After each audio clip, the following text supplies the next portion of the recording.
DanDaDan is back, and oh my gosh, we're starting out just as controversial as we left. Momo is getting assaulted in the shower by a big gray dude, which gets distracted from a building crashing down on top of him, which could either be summed up as a lucky gift from Turbo Granny or just pure luck in general. Anyways, we cut back to Okudon and Gigi, and Gigi apparently sees these guys as his landlords because they've been letting him live there for free since his parents aren't there anymore. The only problem is that these people are clearly related or somehow related to the bathhouse creeps, which get confirmed to us when they walk in. For the most part, there's no problems between them though. They even hit Okudon with a trivia question that he easily passes, but eventually they find out that Gigi is lying about the people he brought over, which starts a whole fight between all of them. Momo finds her way back to the house, which she assumes was a safe house, but she runs into the gray man again and these unknown ladies, which only Turbo Granny could have said best. I ain't doing jack, you poophead. Uh-oh. Who are them bitches? Apparently these gray people have been sacrificing other people to the great snake, as they call it, meaning everybody that was in Gigi's house was a sacrifice, including Gigi's late parents. But little do they know, the snake that they serve is a demon snake that eats anything. Not a god, not a deity, but a Mongolian death worm, cryptid that shouldn't be as big or as strong as it actually is. But we can't focus on that now because Okudon and Momo are going crazy. In the next episode, we might just figure out why. DanDaDan. This is probably one of my shorter edits or shorter, me talking about what actually happened in the show, because I'm super excited for what happens in the next episode and a few episodes to come down the line. I did an opening reaction not too long ago. Well, I did it in the same day, but for you guys, it's probably split up a little bit. I gotta say, there's one thing that I hate about this show and a very vast amount of things that I love in this show. The one thing that I hate is how weird and how creepy it can be.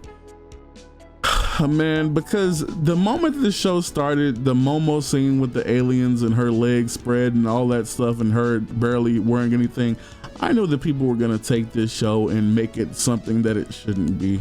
And I will say, they have a few points here and there because they could have been in college. They could have been in college and the things that are happening still would be bad. They still would be bad. I don't understand why we're making bad things that are bad no matter the age you are, even worse things, you know? And maybe to an extent, that's why I say I agree with them people, and I also think those people are stupid, because if she was a college student, she still would be getting assaulted.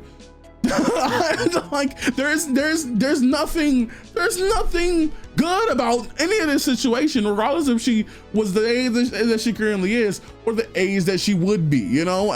That's the kind of disconnect me and these people have.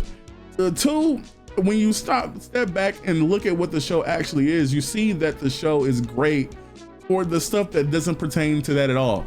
But I will say again, they have a point, because then you could also say, why is that stuff in there to begin with?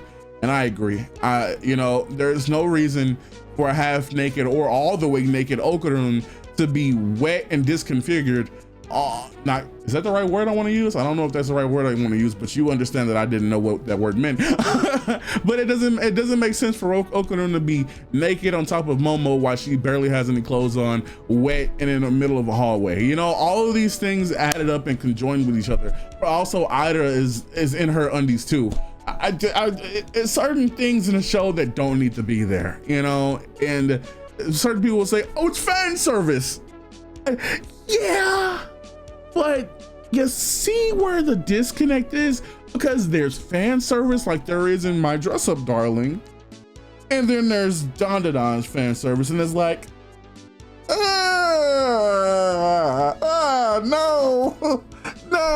I don't like this. And that's one big thing. That's why I wanted to talk about that on the first episode, so I don't have to talk about this again unless something like this happens again, which with DanDaDan, you never know.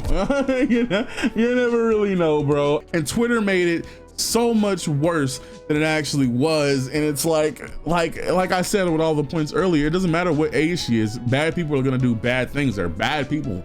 Like, Turbo Granny isn't a good person. I don't understand why the internet didn't drag out what she said to Okudon. Okudon is a kid too, and she's like, come on and suck on Granny's titties. Like, what the fuck is going on? What is going on? Why didn't we blow that out of proportion? Do we not care about young boys? Like, what the fuck? That's weird too. But the internet picks and chooses what the battles it wants to fight, regardless.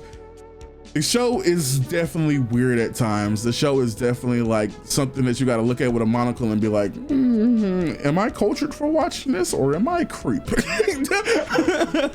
And I hope that I'm cultured. You know, I hope that this is just a great show and we're following it with such great detail about the romance and the culture of aliens and ghosts in society, you know, and that's what we're focused on, and not the fact that they're doing so much weird shit and we're still searching for a young boy's balls at the end of the day. Like, there's so many things that we don't stop to look at that we are not focused on the right thing. The show is about a young boy's balls at the end of the day. Like,